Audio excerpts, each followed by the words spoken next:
So in the previous video, we considered some of the reasons why it may not be a good idea to classify forms of exploitation and vulnerability in terms of the popular categories of modern slavery or human trafficking. Now, there's a bunch of reasons why these categories may not be particularly useful, but in the previous video, I was keen to particularly highlight the ways in which thinking in terms of modern slavery or human trafficking seeks to establish a sharp distinction or division between what we might describe as exceptional cases and everyday practices. Now, modern day slavery and human trafficking is very much concerned with the exceptional. It focuses upon what is regarded as the very worst of the worst. And this distinction between the exceptional and the everyday creates a situation where huge amounts of work is excluded from the orbit of concern associated with campaigns against trafficking and slavery. So if we accept that there might be problems with these categories, we then have to answer the further question in terms of what an alternative or preferable framework might look like. So in this course, instead of doing slavery and trafficking, we're more interested in thinking in terms of forced and precarious labor.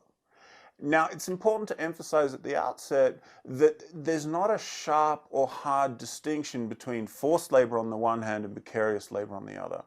The conditions and constraints and broader factors apply in both instances, making them part of a continuum or spectrum rather than completely distinct and different. So what do we mean? In thinking about this issue, we need to first recognize that work in the world today has certain characteristics. These characteristics are usefully, albeit imperfectly, described in terms of statistics. So what do the statistics say in terms of top-line figures? So it's estimated by the ILO a couple of years ago that 75% of the global workforce is in temporary, informal, or unpaid work.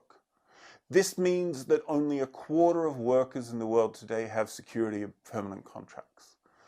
In addition, it's also been calculated that 4 in 10 young workers are either unemployed or working but living in poverty, while as many as 200 million people in the world are currently unemployed. The 2008 financial crisis did not help this situation. It exacerbated and extended trends that were already in existence, but made things worse in terms of the number of people who are vulnerable, precarious, and exploited. It's important to keep this context in mind when it comes to thinking about what we mean by forced and precarious, because this is the context within which contracts or agreements between employee and employer conventionally take place. So when we think about forced labor, to start with the kind of more familiar of our two concepts, it's conventionally defined in terms of work or service which is extracted from a person under a threat of a penalty and for which the person has not offered himself or herself voluntarily. So this is the consensus definition. This is a definition taken from the 1930 Forced Labor Protocol, which was negotiated under the auspices of the International Labour Organization. It's important to emphasize here that this definition focuses on employees and employers. It telescopes or narrows the conversation to thinking about the point of contract.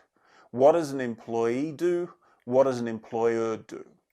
The problem with this kind of focus is it pushes to the outside of the conversation the context within which the arrangements between the two take place. So when people talk about voluntary employment relationships or people consenting to particular types of labor arrangements, it's important to keep in mind that consent or the language of voluntarily offered can conceal or cloak the larger conditions within which negotiations between prospective employers and employers take place. So here we need to include not simply what employers do, but also the larger context within which negotiations around wages and conditions take place.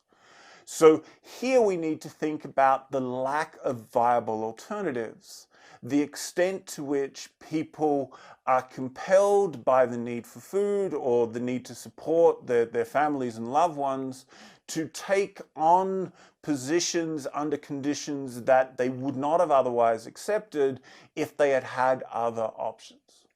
So when people kind of talk in terms of forced labor, we really need to think about the broader force of circumstances and not simply direct forms of coercion and violence that are exercised by individual employees. So in this situation, we can begin to link forced labor to the larger context of precarious labor. So precarious labor linked to forced labor, it invites us to think about the limited opportunities and options within which employment negotiations and work take place. So there's a whole bunch of things we might want to include in this context, which might be indicators of either forced and precarious labor, but we really want to see both of these as being part of a whole rather than separate and distinct. So in the case of forced, we might want to think in terms of physical and sexual violence, intimidation and threats, retention of identity documents, withholding of wages, and abusing and working and living conditions, forced overtime.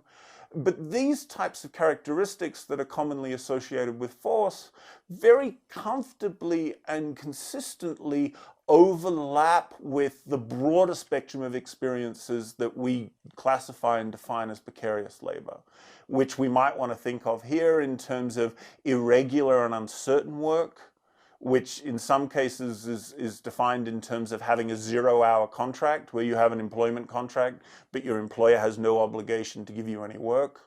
It might also include things like a lack of job security and a lack of certainty regarding future employment, vulnerability to being dismissed without notice, poor and irregular wages where you don't know how much you're going to be paid as a consequence of deductions, payment on the basis of piecework, which means that there's no consistent wages and all of the costs of spoilage or poor health or loss of wages, loss of work are borne by the employee and not the employer. And working conditions which have dangerous or adverse health effects, and few legal rights and protections in terms of effective avenues for employers to seek redress from employees to seek redress from their employers. So in thinking about this, we need to emphasize that there's not one thing which is forced and another thing which is precarious, but we're instead thinking about systems which structure the choices within which individual labor arrangements and contracts are created. A good example of this in the case of precarious labor is the ways in which individual employment relations are brokered by intermediaries between main employers and workers.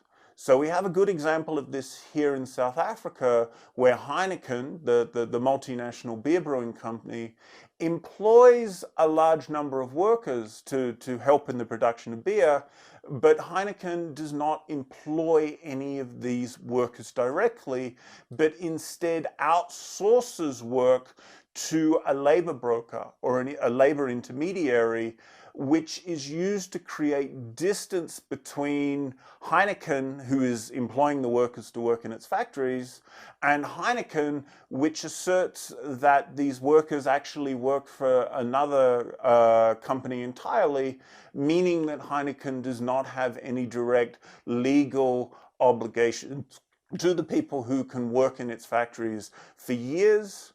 So this is a triangular employment relationship, sometimes called kind of a false employment relationship, where big multinationals employ workers but they are formally employed by third parties in order to absolve big multinationals of responsibility for the direct welfare, employment, payment, and so on of the people that produce goods and services. So there's a lot of different strategies, legal and otherwise, which are used to create terms of work that are highly unfavorable for employees. In some cases, the theory may be that they're not employees. It may be that they're defined and classified as independent contractors and are therefore understood to be entirely separate from the person who's paying them. And in all of these cases, the conditions are created to move more of the potential costs onto workers and to reduce any form of liability and responsibility to employers. Now, it's important to emphasize here, as a final point, that we should avoid the temptation to think in terms of workers being victims of systems.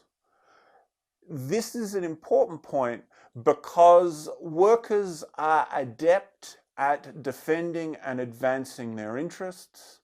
They are capable of understanding what the issues are, and there's real dangers associated with reducing people in situations of vulnerability to the status of passive victims who need external intervention in order to provide help and assistance that they are unable and incapable of achieving on their own. This kind of image is tied to the idea that the victims of exploitation need first and foremost to be rescued. This impulse to rescue is understandable, but the move towards rescue nonetheless comes with the attendant risk of denying or diminishing the capacity of people in situations of work and labor to articulate and defend their own interest and to advance their own agendas. So forced and precarious labor in this context describes constraints. And these constraints can be very serious and they can make it very difficult for workers to achieve their goals. But at the same time, we shouldn't fall into the further trap of assuming that workers don't exercise agency, don't understand the issues, and are therefore subjects that require external intervention. So there's a delicate line to be negotiated here where we need to understand the conditions around which work takes place, yet also avoid the temptation to reduce people subject to those constraints and conditions to passive victims in need of external protection and support.